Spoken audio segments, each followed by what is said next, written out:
And I'm going to start with this film called The Front Room. It's a suspense thriller directed by Sam and Max Eggers. And in this film, everything goes to hell for newly pregnant Belinda after her mother-in-law moves in. As a diabolical guest tries to get her claws on the child, Belinda must draw the line somewhere. And this film is an interesting cast. We've got Brandy. We've also got Catherine Hunter and Andrew Burnap. And these are our main characters. Pretty much we spend most of the movie with these people, and there's a few other people that come in. And this was an interesting watch for me. I think I really didn't plan on seeing this until I found out that the Eggers brothers were involved. I think we talked about that at the end of the last episode, so that piqued my interest. And I went ahead and saw this, and interestingly enough, I feel like I enjoyed this film despite itself. I feel like this film was a film that could have been great, but it was actually good enough. And I think there were some things that it did that kind of handicapped it a little bit, so to speak, But for the most part, I definitely enjoyed the performances. I think everybody did a good job in that department. Brandy actually surprised me, but I shouldn't have been surprised because she did a whole TV series for years called Moesha. She's put in other stuff. I know what she did last summer. She helped kick that franchise off. And Andrew, he was okay. He was solid as the husband that was too busy to be home with his wife as he's expecting his baby. But I think who stole this show was Catherine Hunter, playing the mother-in-law figure. She kind of reminded me of the mom from the Goonies, man. I forgot that. The lady name. from Throw Mama from the Train. Yeah, it just had that vibe to me, man. And she was kind of just, you could tell she was having fun with this, just being a thorn in their sides. And and she's kind of just this older woman. It's coming from older times. There's some stuff. It's interesting because it's implied that she is racist, even though she doesn't get outright with the racism. That there's clues, but the way she's acting in a way, like we see a letter commending her Daughters of the Confederacy membership, that kind of little clue. One of the things I really like this film, Belinda was like, Brandy's character was like a professor in, I guess, Egyptology or whatever. Mm-hmm. And she wasn't really an outright Christian in this. And that, she seemed a little bit evangelical, man. Like this, like her brand of is kind of like some backwoodsy kind of just, like really almost touching on that root doctor territory, but like a step just above from that. She was speaking in tongues. It was. She was going in heavy, and she knew what situation like Belinda was in, so she was just making it worse. And overall, I kind of, it's a lot of parts of this that was just missing out. We really don't learn too much about any other characters' background or anything other than the situation they're in, but for just having like a antagonistic relationship, this was kind of cat and mouse type deals. This was interesting.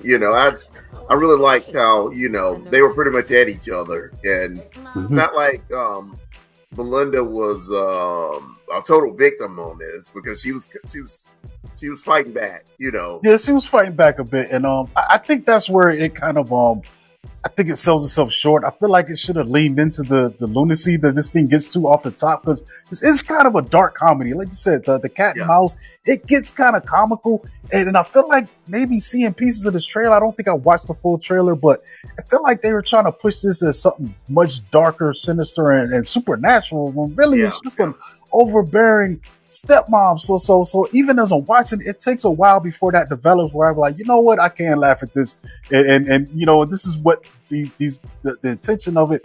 And I really wish they would have leaned into that a little bit more. Like I said, my first thought was, this woman is Throw Mama from the Train. Like she's like, her and Brandy could have been really like I love the parts where she's kind of winking over her shoulder. There's moments that like when she she messes the bed. And which I think they did too much, man. Like that kind of was throwing me off. I was like, all right, we get it. But then, the husband comes to pick her up out of the bed, and she's like looking over his shoulder at Brandy's character and just kind of laughing at her, like jeering at her. And I'm like, this evil old lady But then they kind of killed me when they just kept digging in. There was like a sequence of poop and piss, and I'm like, come on, bro, y'all could have left this out. You could have found more creative ways. We know this is going on. You've already established that. You could have showed Brandy's annoyance without having to actually show this. There's a couple gross out scenes in this. I don't know why they lean into the gross out, because that first scene when she's at the table and she coughs, and I'm just like, ugh, like I'm watching it, and I was like, all right, but that was cool. But then to just keep coming back to the poop and I was like, come on, bro. Like, you guys had a lot of time. You could have thrown in some more aggravations that this lady's throwing at Brandy. But that is the fun of it, man. Like I said, like this, when I came out and then I go online and I'm looking at the reviews. I'm like, damn, you guys saw a much different film than I did. But I can also see why the people reacted to this up to a certain point the way they did, Yeah, it's some people that outright just hated it, but I didn't. I was entertained, But I kind of, I think they were thinking they were watching a different type of movie.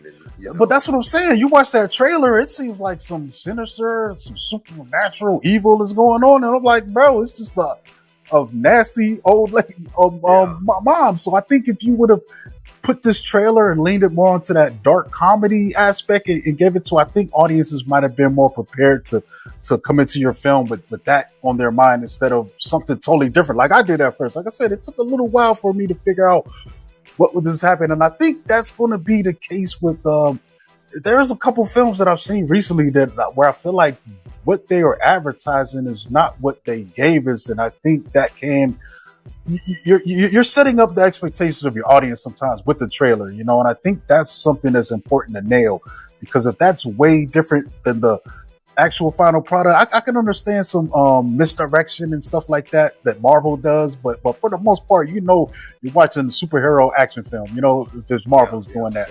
But with something like this, you gotta kind of at least give people intention of the tone that you're going for with the movie. Yeah, because instead of instead of a dark comedy that we got, we pretty much went in thinking that this was going to be straight up horror film, Yeah. Yeah, yeah, definitely. I was like, somebody going to die? Is this like, it's just like somebody possessed? It's like, it doesn't play out like that, man. Yeah. But yeah. But I don't know. I enjoyed it, man. I don't know if it's still playing. I think it might be on its last legs. If it is, so you might want to get out and see it if you're remotely interested. But like I said, man, if you go in with the idea that this is just a dark comedy film about an evil mother-in-law, you might enjoy it like me and Courtney did,